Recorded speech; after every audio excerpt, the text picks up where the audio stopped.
Hello students, मेरा नाम है सचिन और आप लोग देख रहे हैं Sage classes class 12th physics के लेक्चर्स।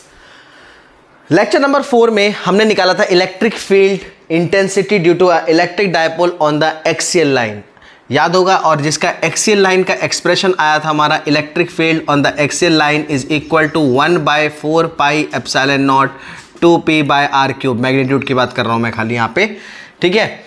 अब हमें देखना है कि सेम अगर हम इक्वेटोरियल लाइन पे निकालते हैं डायपोल के तो कैसे एक्सप्रेशन आएगा, क्या आएगा, क्या उसमें कंसेप्ट है, ठीक है।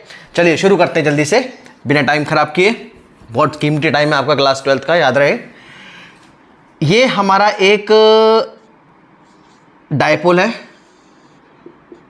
ठीक है, जिसकी लेंथ होती है ट्वाइस ऑफ ए। ये इसका सेंटर है। अब इक्वेटोरियल लाइन इसी सेंटर से, अच्छा थोड़ा नीचे बना लेते हैं।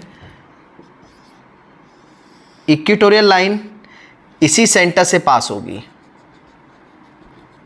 ये हमें मान लेते हैं इस पॉइंट P पे इलेक्ट्रिक फील्ड इंटेंसिटी निकालनी है इस डायपोल के कारण, ठीक है।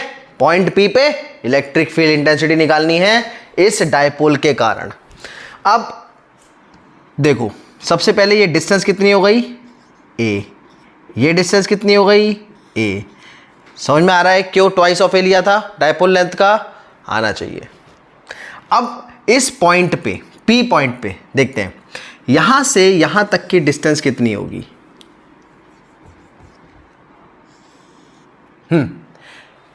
P से लेके इसे मान लेते हैं A, इसे मान लेते हैं B।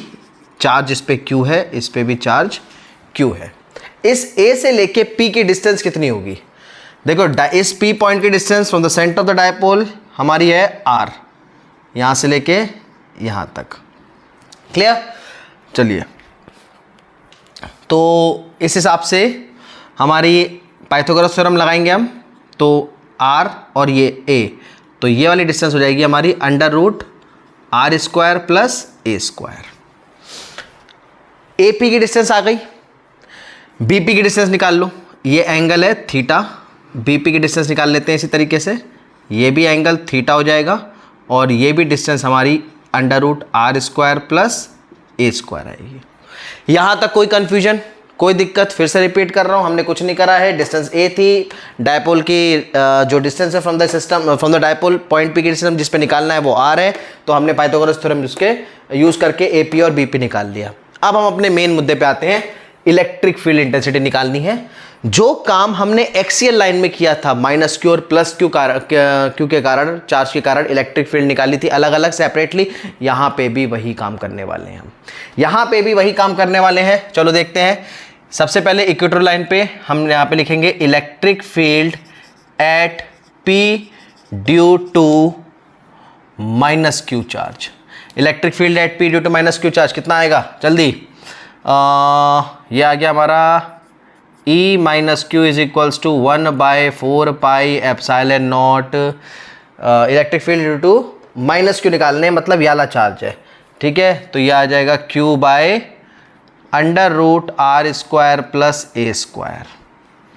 क्लियर है, कोई दिक्कत इसमें? देखो, इलेक्ट्रिक फील्ड हमने A पॉइंट पे निकाला है, अब डिस्टेंस ये वाली लेंगे P पॉइंट पे। अच्छा, -Q चार्ज है तो इलेक्ट्रिक फील्ड की जो डायरेक्शन होगी वो इस तरफ होगी, ठीक है। मतलब ये हो गया हमारा E - Q। डायरेक्शन इंपॉर्टेंट है। देखो, डायरेक्शन यहाँ से जो कंपोनेंट ब्रेक होंगे वो डायरेक्शन की वजह से ही होंगे, किस तरह कहाँ पे कौन सा लग रही है। तो हम इसमें लिख सकते हैं अलोंग AP, ठीक है। अलोंग AP हमने इसमें डायरेक्शन भी दे दिया। अच्छा, सेकेंड, ये तो फर्स्ट था, यहाँ पे सेकेंड निकालते हैं। सेकेंड निकलेगा हमारा electric field at P due to +Q charge. तो +Q चार्ज निकाल लेते हैं, तो E + Q कितना आएगा 1/4 pi epsilon not Q/√R² plus A²। और कहाँ एक्ट होगा, अलोंग BP। अब देखो, ये पॉजिटिव, ये भी पॉजिटिव, रिपेल करेगा, यानी कि हमारा जो दूसरा चार्ज है वो यहाँ जाएगा। ये हो गया हमारा E + Q, E + Q। अब भाई ये बड़ी समस्या वाली बात आ गई कि दोनों ही एक एंगल पे एक्ट हो रहे हैं, थीटा थीटा। फिजिक्स में कोई भी चीज़ जब एंगल पे एक्ट होती है उसके दो कंपोनेंट ब्रेक होते हैं। दो कंपोनेंट कौन से ब्रेक होते हैं? एक पैरेलल कंपोनेंट, एक परपेंडिकुलर कंपोनेंट या नॉर्मल कंपोनेंट। ठीक है, यहाँ पे हम देखते हैं, अलग से फिगर बना के देखेंगे कि कौन सा कंपोनेंट कैसे ब्रेक हो रहा है। ठीक है, तो इसको मैं सेपरेटली बना लेता हूँ। यहाँ पे ये P पॉइंट है, इस P पॉइंट से देखो एक होगा नॉर्मल कंपोनेंट, एक होगा परपेंडिकुलर कंपोनेंट। ये हमारा था E प्लस क्यू और ये ब्रेक है E माइनस क्यू। ये एंगल है थीटा, ये भी एंगल है थीटा। ठीक है, तो ये वाला जो पार्ट है जो मैंने लिखा है ये है नॉर्मल कंपोनेंट। ये कौन सा है? Normal component. और दूसरा वाला है पैरेलल कंपोनेंट। अब जो parallelogram law of vector addition को हम यूज़ करके यहाँ पे जो कंपोनेंट हम रिजल्टेंट निकालने के लिए यूज़ करेंगे, जो हमने ये कंपोनेंट ब्रेक किया है, इस कंपोनेंट के हिसाब से देखो E प्लस क्यू का ये वाला जो कंपोनेंट है, ये वाला पार्ट, ये वाला कंपोनेंट जो ब्रेक होगा और ये वाला जो ब्रेक होगा, ये कौन सा है? E plus Q sine theta. अच्छा, ये कैसे पता लगा साइन थीटा? थीटा के साथ वाला कॉस वाला होता है और दूसरा साइन थीटा नॉर्मल कंपोनेंट। तो E plus Q sine theta और जो नीचे वाला ब्रेक होगा वो E minus Q sine theta. अब देखो E plus Q sine theta, E minus Q sine theta. Charges का मैग्नीट्यूड सेम है। इधर देखो इलेक्ट्रिक फील्ड का दोनों एक्सप्रेशन सेम आया है। आपके डायपोल है, डायपोल है मतलब magnitude of the charge are same, बस नेचर अपोजिट होता है। जब मैग्नीट्यूड सेम है तो उनका जो नॉर्मल कंपोनेंट है वो तो एक दूसरे को कैंसिल आउट कर रहा है, क्योंकि सेम मैग्नीट्यूड है और अपोजिट डायरेक्शन में है। ध्यान रहे, same magnitude opposite direction. Opposite direction में है, मैग्नीट्यूड सेम है, सेम फोर्स है दोनों तरफ, अगर कोई फोर्स भी लगाओगे तो बैलेंस ही होती है। तो ये हम यहाँ पे लिख देंगे normal component will cancel out each other. Normal component तो भाई कैंसिल आउट कर रहा है, और जो पैरेलल कंपोनेंट है, parallel component will add up. क्यों? क्योंकि दोनों के ही डायरेक्शन सेम है। ये देखो दोनों component E plus Q cos theta, E minus Q cos theta, दोनों ही सेम डायरेक्शन में लग रहे हैं, तो दोनों ही ऐड अप हो जाएंगे। ठीक है, इतना पार्ट इसमें समझना था। अब यहां से हम अपना एक्सप्रेशन निकालते हैं। इसको ऊपर लिख लेते हैं, एक्सीएल को 1/4πε0 2p/r³। इसको अभी लास्ट में यूज भी करेंगे। ठीक है, इसको मैं यहां से रब कर देता हूं। चलिए, अब हमें क्या करना है? Now electric field on the equatorial line is equal to, ये दोनों का ऐड अप हो जाएगा तो हम इसको ऐड कर देते हैं, E plus Q cos theta plus E minus Q cos theta. हो गया? नहीं, एक चीज अभी बाकी है। आप देखो डायपोल का डायरेक्शन नेगेटिव से पॉजिटिव यानी कि इस तरफ है, इस तरफ, इस तरफ, और जो हमारा यहां पे इलेक्ट्रिक फील्ड का डायरेक्शन आ रहा है वो इस तरफ आ रहा है। ये देखो दोनों कंपोनेंट जो है वो इस तरफ आ रहे हैं, इस तरफ और इस तरफ, यानी कि उत्तर दक्षिण पूर्व पश्चिम, पूरा का पूरा अपोजिट। और जब अपोजिट डायरेक्शन आ रहा है तो हमें यहाँ पे नेगेटिव लेना पड़ेगा। बात समझ में आई? हमें यहाँ पे नेगेटिव लेना पड़ेगा। नेगेटिव क्यों लेना पड़ेगा? क्योंकि हमारी जो इलेक्ट्रिक फील्ड की डायरेक्शन है इज अपोजिट टू डायपोल, या पी वेक्टर कह सकते हो या पी कह सकते हो, सिंपल। इसे नोट करके रखना। ठीक है, चलो अब हम अपना एक्सप्रेशन निकालते हैं। यहां से एक्सप्रेशन कैसे निकालेंगे? E plus Q cos theta. अच्छा, एक चीज और यहां पे समझ में आ गई, माइनस, अब ये तो दोनों बराबर हैं। इधर देखो electric field due to minus Q, electric field due to plus Q, ये दोनों ही, ये जो दोनों पार्ट है हमारे, ये दोनों पार्ट क्या हैं? Both are same. और जब दोनों पार्ट सेम है तो यहाँ पे ये दोनों एड अप हो जाएंगे, तो हम इसको लिख सकते हैं twice of E minus Q cos theta, plus Q लिखो माइनस क्यू लिखो, एक ही बात है, दोनों का मैग्नीट्यूड सेम है।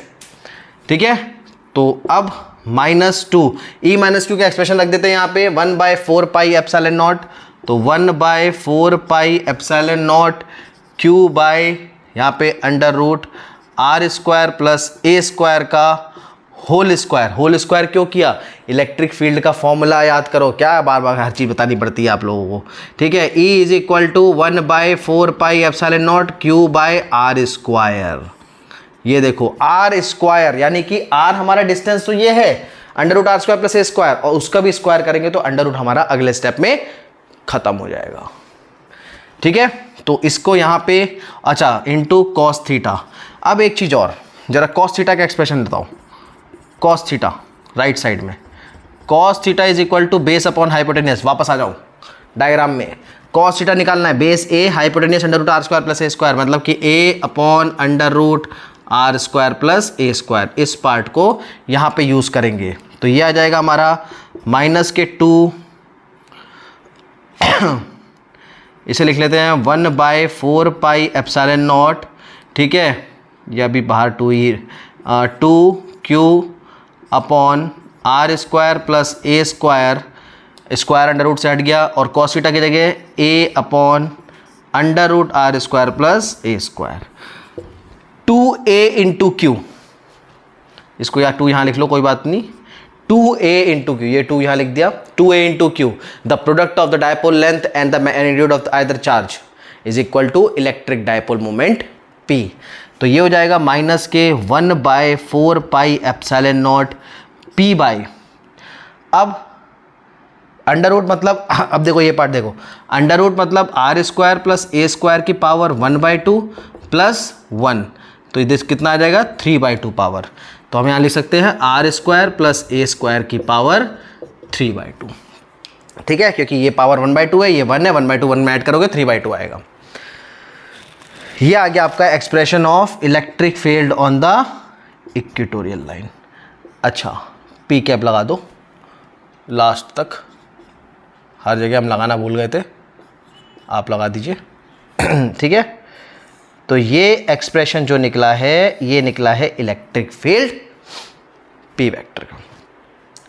अब यहां पे हम एक केस ले सकते हैं, if R is far far greater than A, यानी कि फॉर शॉर्ट डायपोल की बात करें, P पॉइंट बहुत ज़्यादा दूर होगा, ऐसे केस में हमारा जो एक्सप्रेशन निकलेगा E equatorial is equal to -1/4 pi epsilon naught P by, अब देखो ए स्क्वायर नेगलेक्ट कर देंगे, आर स्क्वायर और स्क्वायर, आर स्क्वायर की पावर 3/2 आएगा, 2 से 2 कैंसिल, क्या बचा आर क्यूब। ये आ गया हमारा expression for equatorial line. Magnitude में अच्छा P कैप, मैग्नीट्यूड में खाली 1/4 pi epsilon naught P by r cube. मैंने ये एक्सप्रेशन कंपेयर करने के लिए लास्ट में लिखा था। देखो एक्सियल लाइन का एक्सप्रेशन यही है, इक्वेटोरियल लाइन का भी एक्सप्रेशन यही है, नेगेटिव साइन उसके अपोजिट डायरेक्शन को शो कर रहा है। ठीक है, अगर सिर्फ मैग्नीट्यूड की बात करो शॉर्ट डायपोल के केस में, देखो अगर शॉर्ट डायपोल के केस में सिर्फ मैग्नीट्यूड की बात करें, फॉर शॉर्ट डायपोल, नोट करके लिख लेना यहां पे, फॉर शॉर्ट डायपोल। ठीक है, तो E एक्सियल कितना आ रहा है? E एक्सियल आ रहा है हमारा 1/4 pi epsilon naught 2P by r cube, और E इक्वेटोरियल कितना आ रहा है 1/4 pi epsilon naught P by r cube. Minus नहीं ले रहा हूं मैं, माइनस क्यों ले रहा हूं, अभी सिर्फ मैग्नीट्यूड के बारे में बता रहा हूं, माइनस डायरेक्शन शो कर रहा है उसके अपोजिट साइन को। तो मैग्नीट्यूड में देखो इन दोनों को आप कंपेयर करो तो सिर्फ यहां पे हम कह सकते हैं कि E एक्सियल जो है वो E इक्वेटोरियल का ट्वाइस है, मतलब electric field on the axial line is double the electric field on the equatorial line magnitude के केस में। तो फॉर शॉर्ट डायपोल ये हमारा 1 मार्क्स में काम आ सकता है। ठीक है, आएगा, काम आ नहीं सकता, आएगा। ठीक है बेटा, तो ये हमारा लेक्चर नंबर 5 खत्म हुआ है यहाँ पे इक्वेटोरियल लाइन के केस में। अगले केस में हम टॉर्क पे जाएंगे, अभी तो बहुत सारा पढ़ना है। गॉस लॉ आएगा, गॉस लॉ के application, the most important thing, most important part of chapter 1 class 12th के बोर्ड में जो आता ही आता है आपको हर साल कहीं ना कहीं, वो एप्लीकेशंस उसके बहुत इंपॉर्टेंट है, वो चीज़ आएगी। और ये वाला पार्ट एक्सेल इक्वेटोरियल लाइन का कॉन्सेप्ट यहाँ से स्ट्रॉन्ग करते हुए चलो, क्योंकि चैप्टर नंबर 4 में मैग्नेटिज्म में, मैग्नेटिक में यहाँ पे ये चीज़ें सिर्फ दोबारा आपको करनी पड़ेंगी। इलेक्ट्रिक फील्ड की जगह मैग्नेटिक फील्ड हो जाएगा। ठीक है, चलो पढ़ो आराम से। Thank you. आप लोग नोट कर सकते हो इसे पॉज करके।